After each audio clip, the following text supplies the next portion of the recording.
Hey Browns fans, it's time to gear up for a pain-free 2022 NFL season for your Cleveland Browns with new friends of the show, Buckeye Law Group.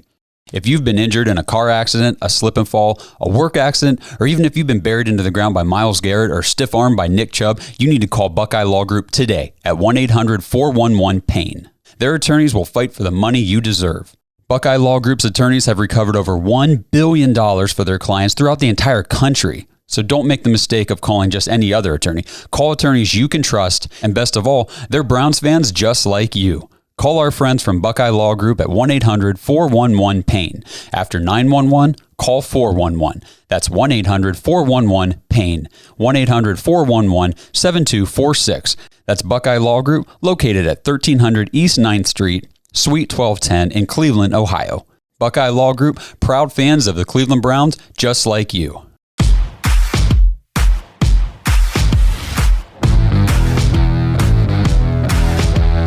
Welcome to the Dogs Podcast with your hosts, Blake Reneker, Justin Charles, John Nye, and Josh All. What's up, Browns fans? Welcome back to another episode of the Dogs Podcast presented by DraftKings Sportsbook.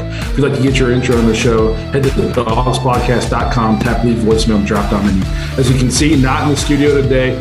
We spent 4 hours in the studio on Sunday, and we all promised our significant others we wouldn't go back for the rest of the week. So now we are coming to you virtually, so none of us get divorced, to give you guys a Bengals preview. So before we get into our upcoming matchup with the Bengals, I want to remind you guys to check us out on Facebook, Instagram, Twitter, and TikTok. If you're watching on YouTube, please like and subscribe. Make sure you tap the notification bell so you never miss a new episode.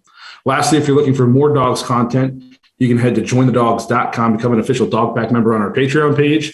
We added a few people on there from the live the other day, so we're super appreciative of that. If you want an extra episode every week, there's fantasy leagues going on. You get access to the private Discord. You get more access to the dogs directly. We do Dog Pack Member of the Month every month, where you get a free T-shirt. You get a signed dogs poster. I know that's like what everybody really loves, the signed dogs poster. So it's just a pretty cool place for all the Browns fans to hang out. So if you're looking for more content, you want to hang out with the dogs a little bit more, jointhedogs.com, become an official Dog Pack member. So Browns have what seems to be like every week, the biggest matchup of the year. They always say the biggest game is the next one. Well, that's true for the Browns since they lost all the games early in the season.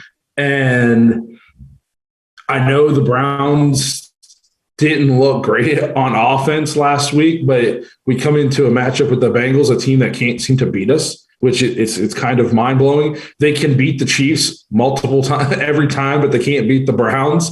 It's very odd. So, but if you look at this game and you say, man, if we can somehow steal this one in Cincy, then we potentially have a Lamar-less Ravens game after that, a Saints game against a team that can't get out of their own way. They just lost to Tampa Bay. So obviously we're not looking ahead. This is the most important game, but I'm just saying that to say, hopefully the players are coming into this game with that sense of urgency. And it seems like they have the last couple of weeks. But the season, even though it's not a great chance for the playoffs, season's still very much alive if we can win this game. So I just hope the guys are coming in kind of like the fans are. Like we know the significance and the importance of this game. Hopefully the players do too. So I guess if we're going to get into matchups or whatever, I think the most important thing you have to talk about is what do you guys expect to see out of Deshaun Watson this week as opposed to what we saw in his first game back last week against the Texans? You want to start, John? Yeah, can you guys hear me pretty well? Yeah, go ahead. Absolutely. All right, great. Deshaun's going to be better. Sorry, I should have put this on Do Not Disturb. As a submission. As you guys can see, we really pride ourselves on professionalism here. Right. So then we added John, and that all went to hell. He's live from his house right now. Deshaun's gonna. I just expect him to be a lot more crisp and a lot more poised. I don't think he's going to be throwing those balls into the dirt. I hope not.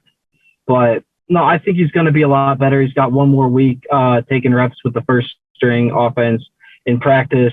He knows the importance of this game. And he knows we have maybe not a realistic shot, but we still have a shot at a playoff berth. And he's a fighter, he's a competitor, and he's a winner. So I expect him to look a lot better. I agree, buddy. I think the biggest thing for me is, I thought his decision making sometimes, especially on that red zone play where he threw the interception, we got to get rid of that. But then I'd like just to see some improvements on just like little things, like I think the footwork was a little rushed. I think there was things that, messed up his day, and it made him, throw those balls in the dirt and everything like that. And I think that'll go away. I mean, I didn't think rust was going to be an issue, and I was wrong. But I don't think that he's the kind of player athletically and just football IQ wise that you can hold him down. I mean, eventually, like, athleticism is going to come through, and we're going to see that guy that we paid all that money for. And I'm excited to see that. And I think, the next few games you're going to see, I think you saw glimpses of it. You saw small little things, and you're like, whoa, we haven't seen that in Cleveland in a long time, maybe in our lifetime. So, but I do think there'll be improvements, and he'll get better week to week. This is basically his preseason right now, except now the games matter. These are live reps. It really sucks the Browns pissed away a couple games early in the season to put us in the situation where these are essentially must-win games to keep our season alive. But I totally agree with you in terms of, I thought last week you saw glimpses of what he could be. There was no bones about it. He was not good. And, right. And like you said, you weren't expecting the rust. I really didn't think he was going to – I was more concerned about him pressing and trying to do too much than I was with rust. And the rust was very much real. I don't know if I've ever seen a professional quarterback just volleyball spike the ball into the ground so many times. So catching up to the game speed was definitely – he's got to get used to that again. I think you saw in a couple read options and a couple times when he had pressure that – the guy, he can do some special things. One thing that didn't help with this game is, to me, it was a very tough game for him to try to get into rhythm. So it's his first game back in 700 days. We're trying to shake the rust off early, and we go 3 and out on the first drive, fumble on the second drive, I think it was, pick.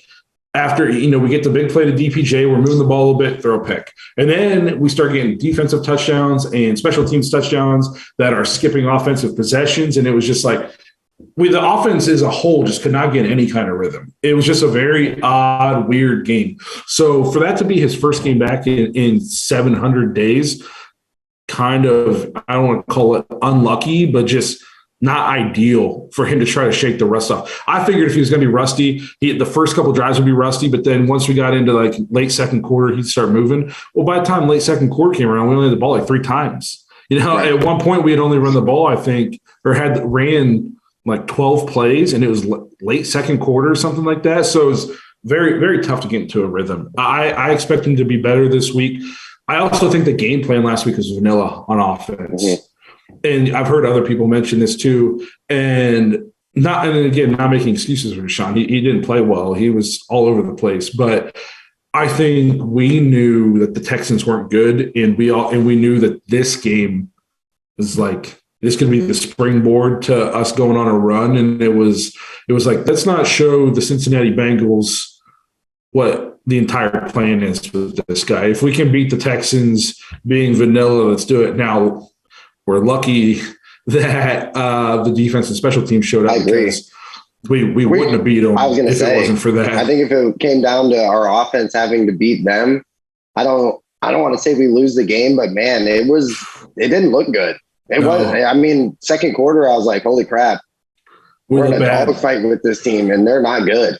Part of the problem too is I wrote this down is obviously the center's struggling a little bit. I mean, it's not fair to him. He shouldn't even be in there at this point. But both of our tackles got worked all game, and we've been over it with Wills so many times this year. The problem with Wills is, one game he plays really well and grades out in upper 80s, and then the next game he's awful.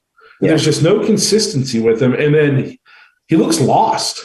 Yeah, and then because he looks lost, then he looks lazy because he misses his block and just stands there. And it's just like, bro, your quarterback's getting hit and you're just sitting there adjusting your pants or your socks. It's like, go hit somebody. I've never seen an offensive lineman so many plays in a game not hit anybody. There should never be a play where an offensive lineman doesn't hit somebody. And he does it regularly. And then it was tough to watch, but Conklin got worked also multiple times. So it's tough to ask your quarterback who hasn't played in 700 days to come in and not only shake the rust off, but while you're doing that, there's just going to be outside rushers free running you the whole game. Shake that end off of you also because he's here. Yeah. So that's tough, but I expect to see more out of Watson this week. I do expect to see improvement. I expect to see more read option. I expect to see him run more because I think running and that can open up the offense to get him some easier throws. Yeah. Let him use his athleticism a little bit, that kind of thing. So then I started thinking, Joe Burrow mentioned this earlier in the week too. They asked, what do the Browns do different? And then I was kind of thinking, how can the Bengals beat the Chiefs, but they can't beat us? And then I started realizing, what do we have that the Chiefs don't? It's Myles Garrett. Myles Garrett is a big reason why the Bengals can't beat us. They haven't figured out how to block him yet. We've kind of talked about Myles at times where he can disappear.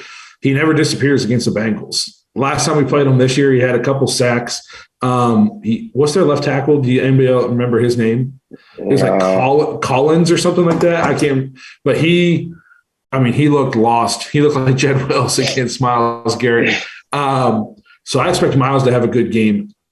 Do you guys think Zach Taylor is going to coach a little bit this week and try to help their left tackle out, or do you think they're just going to leave him on an island the whole time? I mean, I don't.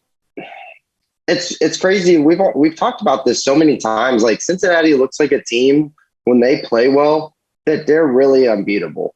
And going into last week, I think the Chiefs are they're so fun to watch. I watch them and I go, man, that is a great football team. And they didn't look that great against Cincinnati. Cincinnati looked like the better team.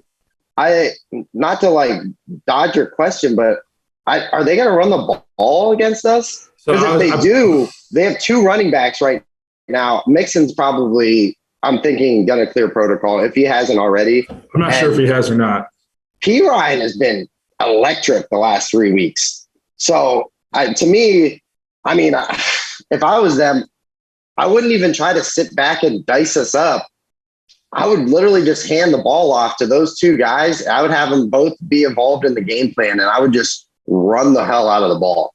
And I hate to say that as a Browns fan, but if that's your game script and you have an average running back, you can win the game easily. I think against our defense, we're so weak inside. They have two good ones. Mixon only ran the ball 8 times against us the first game. That was coming off a stretch of games where the Browns were just getting gouged routinely. Yeah. And they only gave him the ball 8 times. So I think I just think Stefanski outcoaches Zach Taylor big time every time we play these guys. I'm not sold on Zach Taylor as a coach. I don't think he's that great. Right. I think he's got Joe Burrow and a bunch of really good players that help make him look good. It's kind of like Mike Brown's not a good basketball coach, but he won a ton of games when he got to coach LeBron. Right. Right. So that's the way I kind of look at it. The last 2 weeks we've been decent against the run. Mm-hmm. So it's like, are we figuring that out a little bit now? How much do you guys think losing Taki is going to hurt? I think it's going to be tough, man. He's been that guy.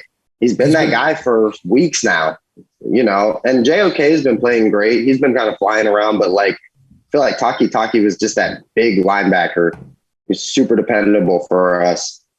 Ever since Taki started playing more of the mic, he's been playing really well. It sucks that if you guys haven't heard, he tore his ACL. I'm sure you guys know that. But so he's going to be done for the year. We hate to see that. Now, a guy who stepped in and then played his best game as a pro was Tony Fields. So do you think he can build on that, or do you think that was just the Texans are terrible? It's tough to say because the Texans are terrible. And I question if we have the kind of defense where once an impactful guy starts to go down, I don't know how many guys that we have, that next man up mentality sounds great on paper, but it doesn't always work out when you start to lose your key players.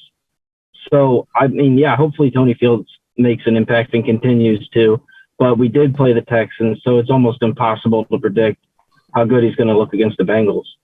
I know this is a Bengals preview and not a Texans react, but man, watching the Texans it was like watching the 0-16 Browns. It was painful. They only gave up 3 points to the Browns and lost by 2 touchdowns. Yeah, that's the kind of way like the Browns typically lose. Yeah, like it'd be Monday and we'd be like, how did we lose by 2 touchdowns? We only gave up 3 points on defense. They're in rough shape. They're in super. I believe they actually gave up 6 points, if I remember correctly. Did we get 2 field goals? I thought so. I think you're right. So I'm trying to pull. So Tony Fields had 1 tackle, which I thought he had more than that. Maybe I'm looking up the wrong game. I don't know. Yeah, this is the first game. Why did? I'm looking at the wrong. Well, he didn't play well against the Bengals the first time. He had 1 tackle. Dang, internet. It's so stupid. Yeah. I pulled up the wrong game. That's my fault. I was trying to pull up Tony Fields' stats from last game because I thought it was worth mentioning because of how well he did play. Give me 1 second. Here we go. In the meantime, we can kind of touch on the secondary. What matchups do you want to see in terms of our secondary against their wide receivers? What do you think? What matchup-wise favors the Browns? So, go ahead, John. Yeah, Emerson's been awesome this year. I still Ward is going to be playing, right? Yes, I believe so. I still want to see Ward against Chase because of his history against Chase. Yeah. And that's something where you can make an adjustment if you have to. Will we? Who knows? But I still want to see Ward against Chase, and I think our second, we're going to give up some yards. The Bengals have a high-powered offense, so I mean I think they're going to get theirs, but I think our secondary is going to look really good against them still because they've just been playing at a fairly high level. So go ahead, John. Keep going. Yeah, I just wanted to reiterate Ward on Jamar Chase for sure. I agree with that because so we saw Martin Emerson shut down Mike Evans. So some people's inclination might be we should put Emerson on Jamar Chase, but Jamar Chase is like a flashy speed guy, and I feel like that. And Denzel's had a lot of success against Jamar Chase in his career. Emerson, I feel like he does well against these big body guys. So I think if you can go Denzel on Jamar Chase, and then you put Martin Emerson on T. Higgins because T. Higgins has been balling out this year, and he's humongous. So I think if you can put Martin Emerson on T. Higgins to try to shut him down, and then you have Denzel Ward on Jamar Chase, I think that, and then you got Newsome in the box. I thought Newsome played really well against the Texans too. Having him back is huge. Newsome, you heard coming out of college that he wasn't a great tackler. I feel like his entire career for the Browns, he's been a good tackler. Mm-hmm. I agree. One thing interesting, if you go look back at our stats last week, and this is where you talk about losing Taki is going to hurt. He got hurt last week, and he still led the team in tackles. It's crazy. He had 9 tackles last week, and he got hurt in what was it, the third quarter, something like that. So that's a lot of tackles to try to make up, especially when you're already light in the linebacker and defensive line. Perrion Winfrey had his best game as a pro, by the way. 6 tackles, 2 solos. I thought he rushed a passer well. If he can get his head on straight, he could be a guy who can make an impact for the Browns. He's just got to grow up. Is he starting to? Hopefully missing games and being, healthy scratches and not dressing. Hopefully it's finally kind of woken him up a little bit because it seems to me like the guy can play football. It's just a maturity problem. Yeah. Listen up, Browns fans. DraftKings Sportsbook, an official sports betting partner of the NFL, is my go-to when betting on the NFL this holiday season. Right now, new customers can bet just $5 on any NFL team to win their game and get $150 in free bets if they do. Check this out. Right now, everyone can earn up to a 100% boost with DraftKings stepped-up same-game parlays. Go to the DraftKings Sportsbook app, place a same-game parlay, and combine multiple bets like which team will win, player props, point totals, and more. The more legs you add, the bigger the boost, the bigger your shot to win big. So download the DraftKings Sportsbook app right now. Use promo code TPPN. Place a $5 bet on any NFL team to win their game and get $150 in free bets if they do. Only at DraftKings Sportsbook with code TPPN. Minimum age and eligibility restrictions apply. See show notes for details. Happy holidays, everyone.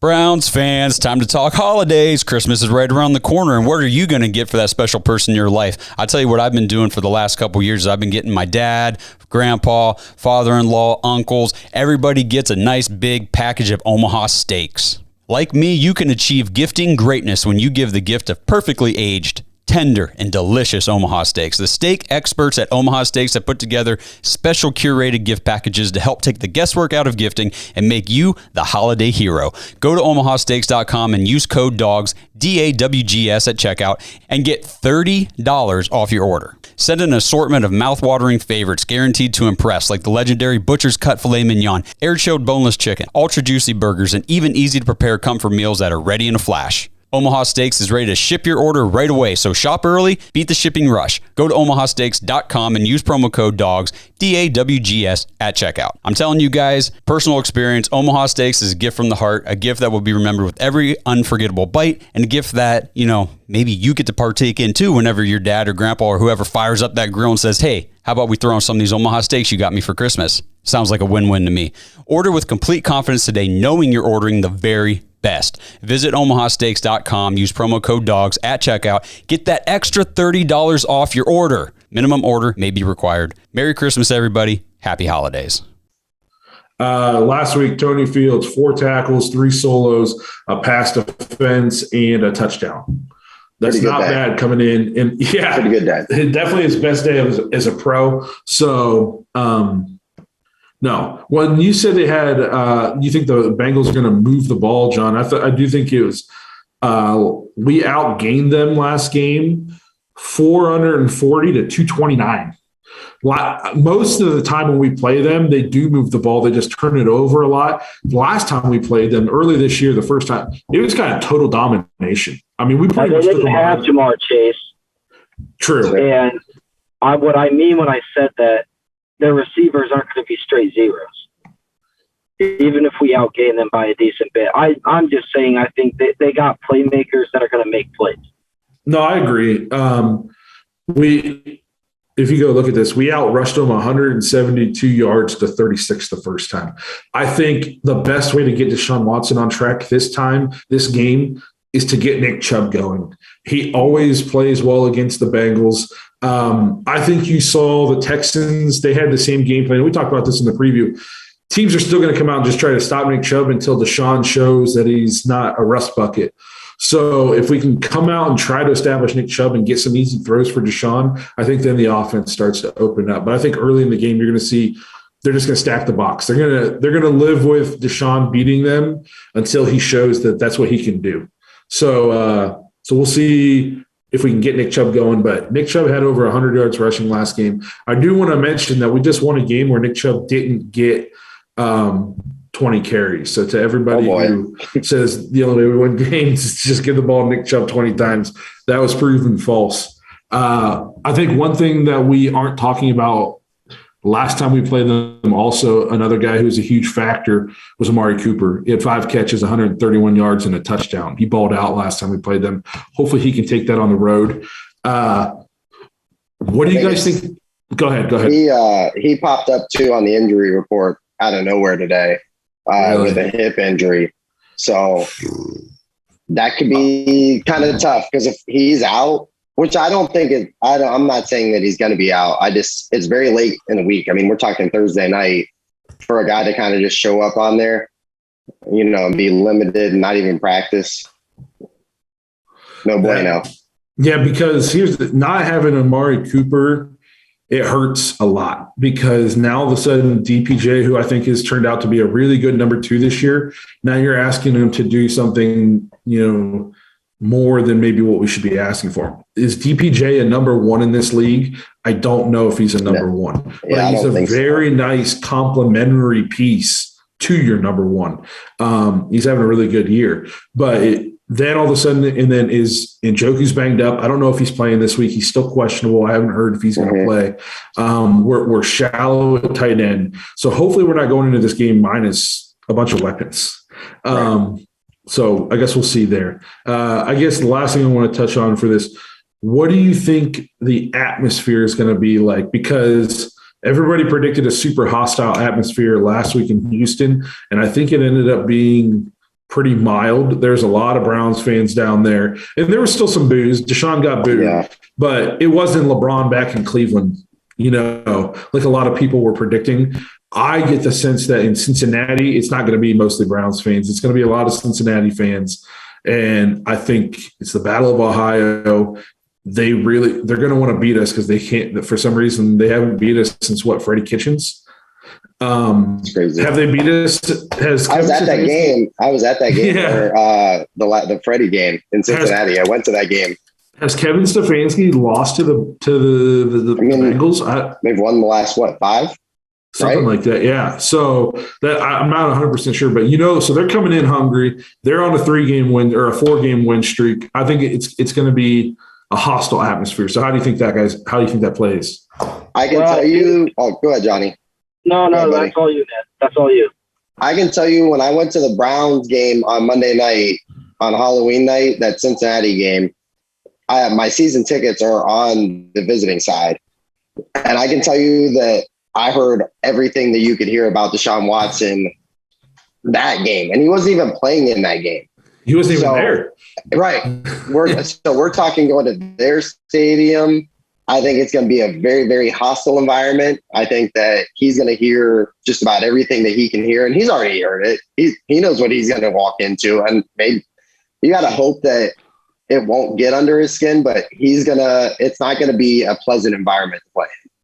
Well, he's got to have thick skin because if not, for sure, you might want to look for a new profession, which would really screw the Browns. That would hurt. Oh, yeah. What were you going to say, John? He's got thick skin. He's had so much deep tissue work done. Jesus, bro. Oh, my God. No, I'm sorry, guys. I shouldn't have said that. I just think if we get off to an early lead, that's going to kind of be the solution.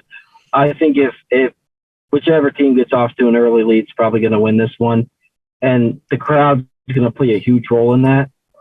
We go up by 2 touchdowns at halftime, 3 touchdowns at some point in the third quarter. A lot of their fans might leave.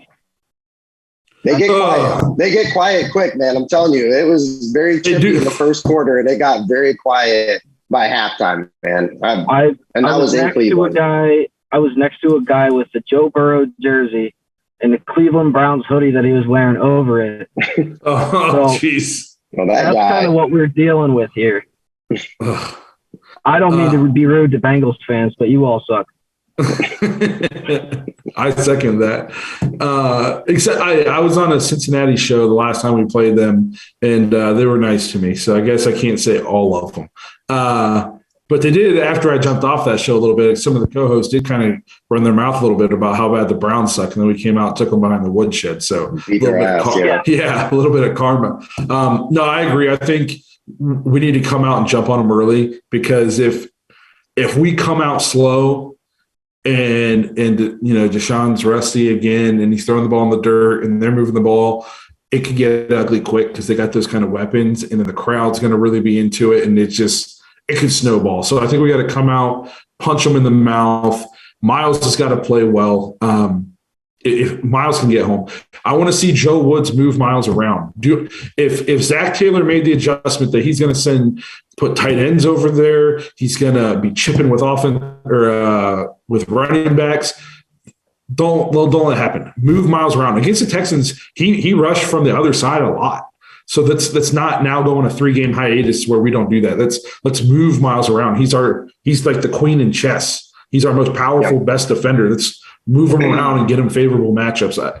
That's what I really, really want to see, because Joe Burrow, as great as he is, he gets sacked a lot and he can be turnover prone. And we've seen that against the Browns. He turns the ball over almost every time he plays against us. Yep. So we got to get into his face. I would put Miles up the middle a little bit to get pressure right in his mouth, right in his face. So that, and then if Watson comes out and plays well, I think those are, if Miles and Deshaun both play well, I think it's a win for the Browns. And if we get the run game going, if we come out and Miles disappears and Deshaun's throwing bounce passes like he's throwing from deep in the hole at shortstop, it's not going to be a good game. And they're banged up, like pretty good on offense. The Bengals are. Hayden Hurst probably isn't going to play, which, I mean, that benefits the Browns, I think, a lot. And then T. Higgins is limited. I mean, and it's late in the week. Another interesting thing that's happening right now, our former QB1 just checked into the game. I just looked over and he threw a completion, which I hadn't seen that in years. Years. I just got the notification. I can't believe, first of all, I guess this is a little off topic, but were you surprised the Rams were the only team to put a claim in for him? And then are you equally surprised that he's playing already? He's been in town for a day. I mean, he didn't know many plays. They have John Wolford, who we joked about this at the beginning of the season, because we were talking about Matt Stafford had an elbow issue, and we were kind of joking around like, who the hell is John Wolford? I actually said that to a guy at work. I was like, yeah, I got to start John Wolford this week in fantasy. And he's like, who the hell is that? And I was like, Christ, this is in a very deep fantasy league. Thank God it's a super flex, and I'm probably going to lose this week because he's already out of the game. But I mean, you have John Wolford, you have Bryce Perkins. Most people have never heard of either one of those guys, and those are quarterbacks for the Rams, if anybody's not sure about that. So, I mean, they don't really have anything to lose. And for Baker Mayfield, maybe this – I'm not saying this saves – this is an opportunity for him to save his NFL career, because I think if this goes badly the next few weeks, he's going to be the face of the XFL or USFL or something like that. I mean, it's bad. It's really bad. I don't expect him to play well tonight. If he does, if he plays well tonight, I mean, good for him. Holy cow! I don't know a quarterback who could play well in this situation. And people might think of me as a Baker hater. I feel bad for him having to play tonight. You're saying facts, man. He has no receivers, no line, no running game. Yeah, his running back is a guy that they almost cut 3 weeks ago. He probably only knows 5 plays. Yeah, they sent him the playbook on the plane on the way to LA. Yeah, it's so crazy. So it's tough for him to come in and play well tonight. If he doesn't show anything going down the stretch, though, I'll be surprised if he's in the league next year. Yeah, because I wasn't surprised that the Rams were the only team to put in a claim for him. I was almost more surprised that somebody did claim him. I think he's shown that he's just not that good. And Kevin Stefanski should be considered – he should win Coach of the Year twice for getting that guy to the playoffs. So that's all I'll say about that before, I don't want to go off on a tangent. But, man, people who talk crap about Kevin Stefanski's play calling in his offense, he got – a borderline Pro Bowl year out of Baker Mayfield, and then he got Jacoby Brissett to play the best year of his career. So let's think a little bit before we criticize. Yes. Anything else, you guys? Did I miss anything on this matchup with the Bengals? Obviously a big one for the Browns if they want to keep their season alive. Another must win. I mean, take it one. It's literally 1 week at a time right now. Every week that they win, it gets a little bit more interesting, and we still need a lot of help, but things are falling in place. Lamar's out. We beat Cincy. Who knows? I mean, things can happen. The vision, I don't know if the division's doable. Right. Because of how big of a lead the Bengals have. Yes. If Cincy loses to the Chiefs, holy cow. But they still play the Bills. They still have a couple tough matchups coming down the stretch. But I know the Browns don't have the Browns don't own any tiebreakers because they suck so bad early in the year. Right. But the Jets' schedule is brutal. The Chargers could potentially lose a bunch more games. They're kind of falling apart too. I feel like the Chargers, the Patriots might be done. They Patriots look terrible. might be done. Yep. So if the Browns can get to 10 wins, they might not need a tiebreaker because all these other teams have tough remaining schedules. No, none of them might get to 10. If the Browns can somehow get to 10, I mean, again, we're up against it. It's not favorable, but if we can get to 10, we have a shot. And then even if we don't get in, if we finish this year with 10 wins, talk about a morale boost going into the offseason, considering where we were a month ago. We had, in shambles, the sky was falling. People were calling for Stefanski to be fired. So if we can get to 10 wins this year, whether we make it or not, that'd be a big bounce back. But we're not looking past that. We got to go 1-0 this week. I don't have the playoff picture pulled up. You mean at your home office? In my home, yeah. My computer's down. My computer's down for servicing. It's assume the Bengals win the division because I think they're going to, even if we beat them. We have to pass 5 teams to sneak in and get a wild card spot. We have to pass the Ravens, the Chargers, the Patriots, the Raiders, Jets, and the Jets. Miami's going to be. You have 3 teams in the East that can all potentially get in. But if Miami's 5, now passing 5 sounds crazy at this late in the season. Like you're not going to pass 5 teams up, right? Well, if we win out, we actually could. I don't think we're going to have any trouble passing the Raiders, the Lamarless Ravens, and the Jets have a tough schedule, so that's doable. So as long as the Chargers don't go on some sort of streak, and we have to pass all 5 of those teams just to get a wild card spot, the last wild card spot. The crazy thing is I think the Raiders are a team to watch out for. They're starting to figure it out. Them. They're figuring it out, and the crazy thing is like offensively they're not really playing that great. Like Derek Carr's okay. They are running the hell out of the ball. Yep. They're getting everything. Josh Jacobs didn't get that 5th year. They're going to kill him because they're just giving him 30 touches a game plus 10 screen passes. It's crazy. Now what? Do any of you know what? Go ahead. Do any of you know what would happen if the Raiders and the Browns finish with the same schedule or the same record? I think they have the tiebreaker somehow. Okay, I heard, but I'm not. They got to win sure. 4. They got to win 4 out of 5. And they're on I want to say they're on a 4-game streak right now. So you got to figure at least at some point they're going to win or lose. Well, lose, right. You would think, but we'll see. It's going to be interesting. If the Browns, I just need the Browns to at least win this week to keep it interesting. I want to still be invested into these games because they have purpose. I don't want to be eliminated and we're just watching football because we have to do a show. I'll still do it. Yeah, but I want to have some purpose and be watching games that that are meaningful down the stretch. So hopefully we can go 1-0 this week, get a big win. I think that about wraps it up for the matchup. Let us know what you guys think in the comments. Who's going to win this game? What do you guys expect to see out of Watson? If you want more content, make sure you guys head to jointhedogs.com. Also, we're looking for more intros, and we're going to be looking for more voicemails because we'll be doing a regular reaction video next week. So thedogspodcast.com, tap leave voicemail if you want to get your intros or your thoughts on the show. To all the Dog Pack members, we're going to do an after-hour show for you, so make sure you guys check that out. To everybody else, we'll see you guys next week, hopefully talking about a big win for the Browns. Thanks for listening to another episode of The Dogs Podcast. Make sure you subscribe on YouTube and follow us on Twitter at The Dogs Podcast. Get your thoughts on the show at thedogspodcast.com.